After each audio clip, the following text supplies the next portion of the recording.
पशुपालक शेतकरी मित्रांनो, आपल्या गोठ्यातील जनावरांसाठी वापरा आता स्पेशल पशु आहार बुलेट राजा. बुलेट राजाचा वादा, गाई म्हशी दूध देतील जादा. प्रति जनावर प्रतिदिन 3 ते 4 लिटर पर्यंत दूध वाढ निर्मितीची निश्चित हमी. होलसेल दरात खरेदीसाठी आजच संपर्क करा. 95 27 63 56 40 तसेच 97 30 12 14 84. ठिकाण राहुरी शनी शिंगणापूर रोड, मुक्ताई वजन काट्यासमोर, ब्राह्मणी तालुका राहुरी. श्री स्वामी समर्थ. श्री स्वामी समर्थ सेवा केंद्र, ब्राह्मणी, दिंडोरी, प्रणित. दत्त जयंती निमित्त 28 नोव्हेंबरपासून गुरुचरित्र पारायण सोहळ्यास या ठिकाणी प्रारंभ झाला.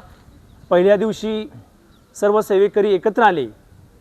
केंद्राचे सेवेकरी निलेशभाऊ हापसे यांनी गुरुचरित्र पारायण सोहळ्याचं महत्त्व, नियम या गोष्टी अवगत केल्या आणि वाचनाला या ठिकाणी सुरुवात झाली.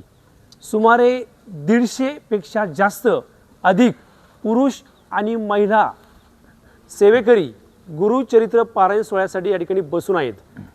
पहाटेपासून तर सायंकाळी 4 वाजेपर्यंत हे सर्व सेवेकरी आपल्या सोयीनुसार, सवडीनुसार या ठिकाणी आपलं वाचन पूर्ण करून जात आहेत.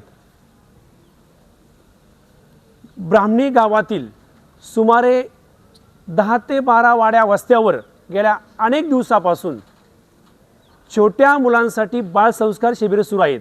आज योगायोग रविवार, शाळेला सुट्टी आहे आणि त्या 10 वाड्या वस्तीवरील सर्व बालसंस्कार सेवा केंद्रातील विद्यार्थी आज एकत्रित गुण्यागोविंदानं ब्राह्मणीतील स्वामी समर्थ मुख्य केंद्राजवळ या ठिकाणी एकत्रित आलेत.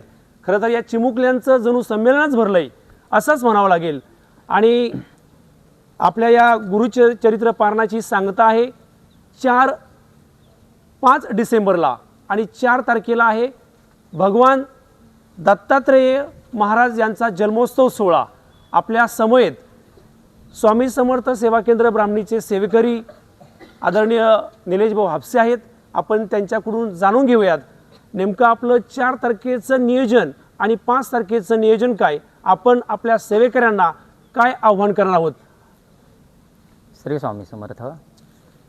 आपल्या या ब्राह्मणी केंद्रामध्ये 7 दिवसीय जो गुरुचरित्र सप्ताह होत आहे, हा सप्ताह 28 तारीख ते 5 तारीख या दरम्यान होत आहे.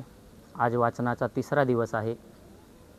4 तारखेला दत्त जयंतीनिमित्त 12:39 वाजता दत्त महाराजांचा जो जन्म झालेला आहे, तर आपण आपल्या केंद्रामध्ये 12:39 वाजता दत्त महाराजांचा गुरुचरित्रातील 4था अध्याय वाचून आपण जन्मोत्सव साजरा करत असतो. हा जन्मोत्सव साजरा करत असताना केंद्रातील आणि परिसरातील सर्व भाविक सेवेकरी हे आपल्या घरून फराळाचा नैवेद्य घेऊन येतात आणि या सर्वांचा नैवेद्य आपण दत्त महाराजांना प्रसाद म्हणून दाखवतो. त्यानंतर विविध उपक्रम हे त्या दिवशी आपल्या केंद्रामध्ये घेतले जातात. त्याचप्रमाणे 5 तारखेला दत्त जयंतीच्या 2ऱ्या दिवशी सकाळी 10:30 वाजता आपण सर्व सेवेकऱ्यांना, भाविकांना आवाहन करतो की आपण आपल्या घरून नैवेद्यासाठी जेवणाचा डबा घेऊन येण्यासाठी आपण त्यांना सांगतो. हा सर्व नैवेद्य आणलेला त्यांनी सर्व डबा आपण एकत्र करतो आणि तो एकत्र केलेला नैवेद्य आपण स्वामी महाराजांना या सप्ताहाच्या सांगतेनिमित्त तो दाखवत असतो. आणि त्यानंतर कालास्वरूपी मांदियाळी, ही मांदियाळी आपण सर्व सेवेकऱ्यांना, आलेल्या सर्व भाविकांना आणि नागरिकांना आपण तो स्वामी महाराजांचा प्रसाद म्हणून सर्वांना तो महाप्रसाद ग्रहण करण्यासाठी देत असतो. आणि या व्यतिरिक्त विविध कार्यक्रम, मार्गदर्शन हे या ठिकाणी होत असतं. त्यानंतर प्रश्नोत्तर हा विभाग इथे चालतो. बालसंस्कारांतर्गत जवळजवळ 450 विद्यार्थी या आपल्या गावामध्ये बालसंस्कार घेत असतात. त्यानंतर मोफत विवाह नोंदणी, त्याचप्रमाणे वास्तुशास्त्र या विविध विषयांवरती मार्गदर्शन या ठिकाणी होत असतं. सकाळी 8 वाजता, सकाळी 10:30 वाजता आणि सायंकाळी 5:30 वाजता या 3 टाईम स्वामी महाराजांची आरती होत असते. या आरती दरम्यान विविध विषयांवरती आपल्याला मार्गदर्शन होत असतं. सेवेकरी आणि गावातील सर्व नागरिकांना, भाविकांना आव्हान आहे की आपण या आरतीचा लाभ घ्यावा. गुरुचरित्र पारायणादरम्यान आपण सेवेचा, कुठल्या ना कुठल्या सेवेचा लाभ घ्यावा. सोमवारी आपल्या या ठिकाणी एकादश आहे, विनावादन सेवा आणि प्रश्नोत्तर सेवा या ठिकाणी ठेवलेली आहे. ज्या पण गावातील भाविकांना सेवेकऱ्यांना काही प्रश्न असतील त्यांनी आपली जन्मकुंडली घेऊन आपण या ठिकाणी श्री स्वामी समर्थ सेवा केंद्रामध्ये यावे आणि या गुरुचरित्र पारायणाचा आपण लाभ घ्यावा. श्री स्वामी समर्थ.